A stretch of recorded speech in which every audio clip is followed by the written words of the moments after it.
Meetings. Love them, hate them, or secretly curse their existence. They're where decisions are made, problems are solved, and alignment theoretically happens. But let's be honest, all of us feel like meetings are just the place where good vibes go to die.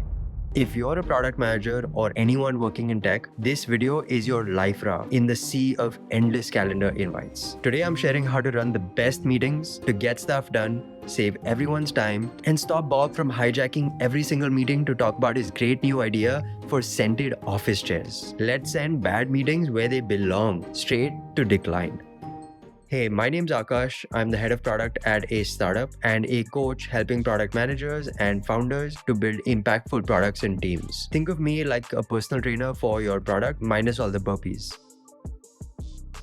First off, meetings aren't the enemy. As Andy Grove, the legendary CEO of Intel, said, meetings are the medium where managerial work happens. But here's the fine print. They only work if they're purposeful and efficient. Otherwise, they're just an expensive group therapy session where everyone gets to vent, but no progress actually gets made. So before you hit send on any meeting invite, ask yourself these 3 questions. What am I trying to accomplish? Who needs to be there? And can this be done in any way other than a meeting? If you don't have clear answers for each, cancel the invite. Your coworkers will thank you and the universe will reward you with fewer reply all emails. Now there's only 5 reasons to ever have a meeting: making a decision, sharing information, providing feedback, generating ideas, or strengthening relationships. All of this translates into only 2 main types of meetings that you will need as a product manager. The first is process-oriented meetings like one-on-ones, team meetings, or operational reviews. These are about keeping everyone aligned and informed. Think of them as system checks for keeping the machine running smoothly.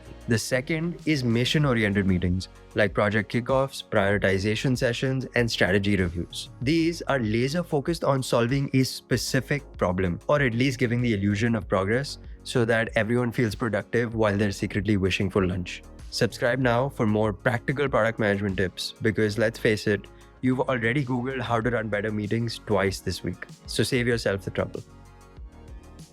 So let's get into the deep end. For process-oriented meetings, consistency is key. Here's how to crush it. One-on-ones. One-on-ones with stakeholders are your chance to align, exchange feedback, and strengthen relationships. Set an agenda. Always share a clear agenda beforehand to keep the conversation focused and purposeful. The agenda can include key topics like project updates, blockers, and alignment on goals. Build rapport. Spend a few minutes connecting personally. It always helps build trust and long-term collaboration. And end with clarity. Confirm next steps and deadlines to ensure alignment and accountability. Pro tip, always end with a summary of action items to show that you value their time. Second, team meetings. Team meetings might feel like the biggest waste of time, but they're crucial for building relationships, ensuring alignment, and making 1 + 1 actually equal 3. Share the agenda, distribute the agenda before the meeting, so everyone knows what to expect and can prepare accordingly. This keeps discussions focused and prevents surprises. Focus on group relevant topics. Only discuss issues that affect more than 2 people. This ensures that the meeting stays relevant and valuable for everyone involved. And facilitate, don't dominate. Let the team drive the conversation while you guide and moderate. Remember, you're there to steer the ship, not to deliver a lecture. Unless you secretly dream of being a TED speaker, then maybe wait for open mic night. Pro tip, encourage active participation to keep the energy positive. A collaborative meeting is a productive meeting. Operational reviews. Operational reviews are where the rubber meets the road. They focus on teaching and learning across different levels of the organization, ensuring everyone's aligned and processes are running smoothly. Focus on teaching and learning. Share knowledge and improve workflows. It's about enhancing team operations, not just reporting. Assign clear roles. Define who is the organizer, presenter, and audience to keep things running smoothly and avoid chaos. Encourage questions and engagement. Create an environment where everyone feels comfortable asking questions and contributing. Active participation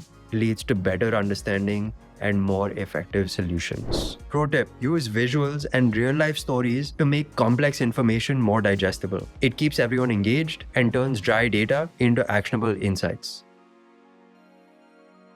Now, for mission-oriented meetings, precision is everything. Here's how to crush it. First, define the objective. Ask yourself, what's the one thing that this meeting needs to accomplish? No clear objective, no meeting. Second, limit attendees. The magic number is 6 to 8 at the max. Invite too many people and it turns into a family reunion where everyone's trying to share their travel stories without listening to anyone else. Third, spend time preparing. Send an agenda and pre-reads before the meeting so everyone can come with the context and background that they need to make an actual decision without having to go back and call for another meeting. Fourth, facilitate with discipline. Stay on track, keep discussions focused, foster participation, and end on time. If the discussion is going off topic, table it for later. Fifth, follow up. Every meeting should end with a clear summary of the decisions that were made, future action items, and maybe a silent prayer that it doesn't spawn another meeting. Remember, wasting time in meetings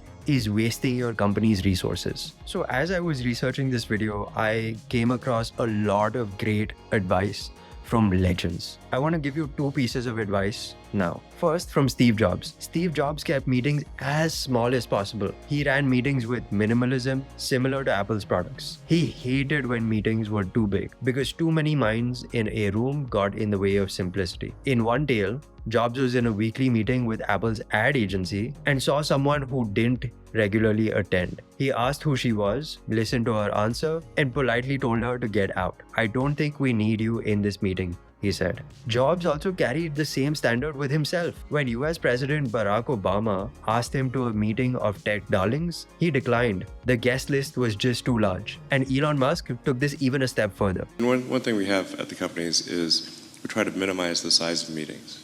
I think it's actually important to minimize the size of meetings. So what would be a normal size? How many people would you typically have in one of your meetings? Normal meeting would be 4 to 6. I need some of my people to take note. That's why I was asking that. I mean, but the basic rule for the meetings is that somebody should, unless somebody's getting enormous value from the information they're receiving, or they're contributing to the meeting itself, they should not be there. Okay, let's summarize all of this with some golden rules for running the best meetings. Be ruthless about necessity and objectives. Prepare with purpose. Agendas and pre-reads. Keep it small, 6 to 8 people max. Facilitate, don't dominate, and end with clarity, decisions, actions, and deadlines. Meetings should be tools, not time sinks, or worse, gladiator arenas for passive-aggressive PowerPoint battles. Run them right, and you will save time, ship impactful products, and strengthen your team. Next, check out this video to understand all of the different types of product manager roles and how they apply to the tech world today. You're not going to miss this one.